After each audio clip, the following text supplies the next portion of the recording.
Hi friends, ನಮಸ್ತೆ ಎಲ್ಲರಿಗೂ. ಇವತ್ತು ಪಾಪಡ್ ಮಸಾಲ ಮಾಡೋಣ ಅಂದ್ಕೊಂಡಿದ್ದೀನಿ.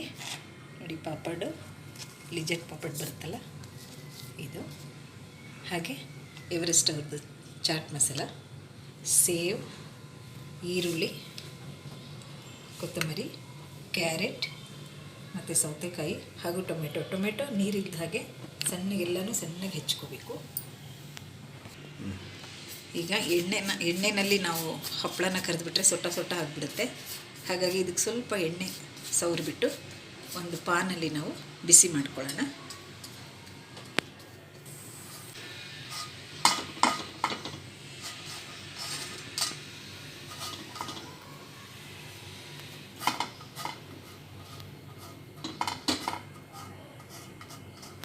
ನೋಡಿ, ಹೀಗೆ ಪಾನಲ್ಲಿ ಸ್ವಲ್ಪ ಬಿಸಿ ಮಾಡಿಕೊಂಡ್ರೆ ಚೆನ್ನಾಗಿದೆ, ರೋಸ್ಟ್ ಆಗುತ್ತೆ. ಎಣ್ಣೆಲಿ ಕರಿಯೋದು ಬೇಡ ಅನ್ಕೋತೀನಿ, ಇಷ್ಟಪಡೋರು ಎಣ್ಣೆಲಿ ಕರ್ಕೋಬೋದು. ನೋಡಿ, ಹೀಗೆ ರೋಸ್ಟ್ ಆಗಿರೋ ಪಾಪಡ್ ಮೇಲೆ ಸ್ವಲ್ಪ ಈರುಳ್ಳಿ,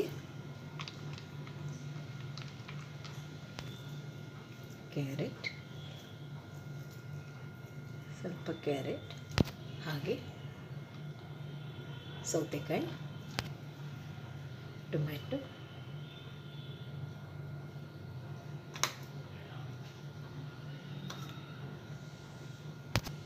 ಹಾಗೆ ಚಾಟ್ ಮಸಾಲ, ಸ್ವಲ್ಪ ಚಾಟ್ ಮಸಾಲ ಎಲ್ಲ ಕಡೆ ಸ್ಪ್ರೆಡ್ ಆಗೋಗೆ ಹಾಕ್ಕೊಳ್ತಾ ಇದ್ದೀನಿ.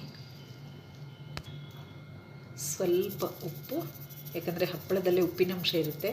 ಹಾಗೂ ಖಾರದ ಪುಡಿ ಕೂಡ ನಾನು ಯೂಸ್ ಮಾಡ್ತಾಯಿಲ್ಲ, ಯಾಕಂದರೆ ಇದು ಮೆಣಸಿಂದೇ ಹಪ್ಪಳ, ಹಾಗಾಗಿ ಖಾರ ಇರುತ್ತೆ ಇದರಲ್ಲೇ. ಬೇಕಿದ್ದವರು ಸ್ವಲ್ಪ ಖಾರದ ಪುಡಿ ಹಾಕ್ಕೋಬೋದು.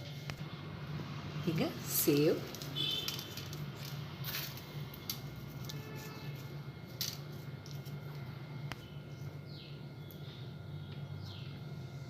ಹಾಗೂ ಕೊತ್ತಂಬರಿ ಸೊಪ್ಪು. ನೋಡಿ, ಪಾಪಡ್ ಮಸಾಲ ರೆಡಿ ಆಯಿತು. ಇದು ಸಂಜೆ ಈವ್ನಿಂಗ್ ಟೀ ಕಾಫಿಗೆ ಚೆನ್ನಾಗಿರುತ್ತೆ.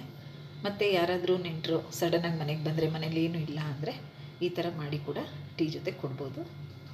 Thank you for watching.